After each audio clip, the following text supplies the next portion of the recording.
Okay, this is the Game is on 100 here with a quick video. In this video, I'm going to be talking about the deadline day of the franchise tags in the NFL and how this will impact for the Bears going into free agency. Let's get started.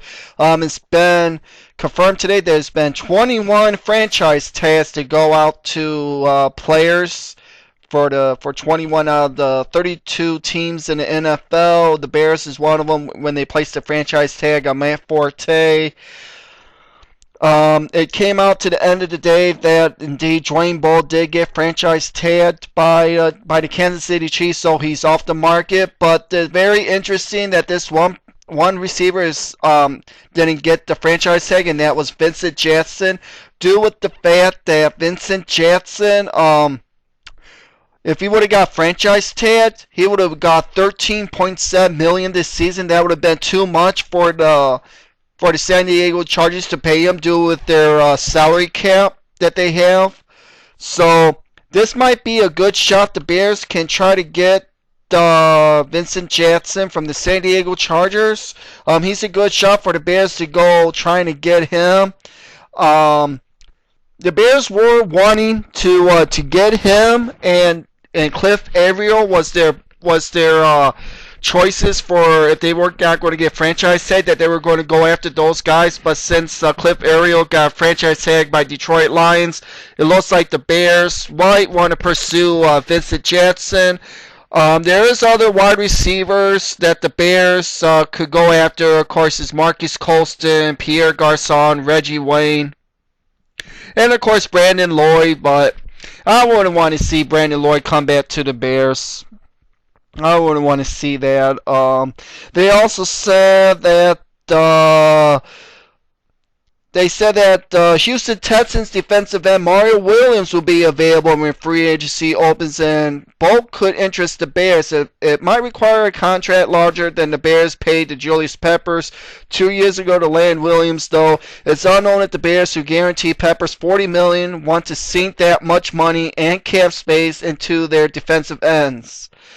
It's General Manager Phil Emery said that he wanted to lead a draft-driven club when he was hired. Both the Bears believe they are a team in the midst to compete in NFC, coming off an 80-day season started 7-3 before quarterback Jay Cutler got injured. Bears could also have interest in players like tight end John Carlson of the Seattle Seahawks. They could make a splash right away when free agency opens up at 3 p.m. March 13th. Chairman of the board, George McKenzie, has pledged the resources necessary if Emery wants to swing big. So they said that the Bears project to have $28 million in cap space, although a quarter of that projects to be taken up by Forte. The franchise number for running backs is $7.7 million. So what do you guys think about these potential for these free agents for the Bears to get? I know the Bears need to get a free agent wide receiver. If they try to go get Vincent Jackson, I'm all for it, but somehow they cannot manage to get Vincent Jackson. Then the next person on my list would be Marquise Colston. He would be another good choice for the Bears to get to. Or Pierre Garçon or Reggie Wayne. It'll be alright, the Bears can get one of those guys, and then they can go into the draft. If they can get Vincent Jackson or Marquise Colston, I'll be happy with either of them guys. If the Bears can get one of those receivers, I'll be happy. Then if they can get one of those receivers, the Bears can go into their first round pick, and they can get someone to invest someone for the future. If they would want to go on the defensive side, let them go defensive side. Let them draft the future middle linebacker of the future for the Bears, because Brian Urlacher is going to be going up there in the age. I know that when Brian Urlacher goes, who's going to step in his shoes to be the next middle linebacker for the Bears for a number of years. So what will the Bears do? Will they go defensive or offensive? We'll see when the time comes. I know everyone on the draft board is expecting the Bears to draft that Notre Dame wide receiver.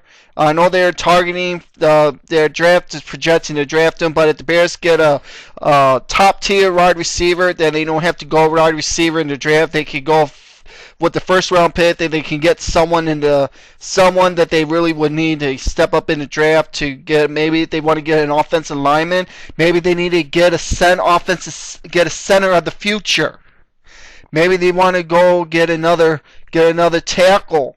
I know there's that one tackle from Wisconsin that the Bears probably would want to get, and that means if the Bears would get a tackle, I don't know what is his name, but he played with Gabe Carimi up in Wisconsin, and that will be a pretty good fit. Or they can get Peter Cones. They can even draft Peter Cones or draft the center of the future for the Bears.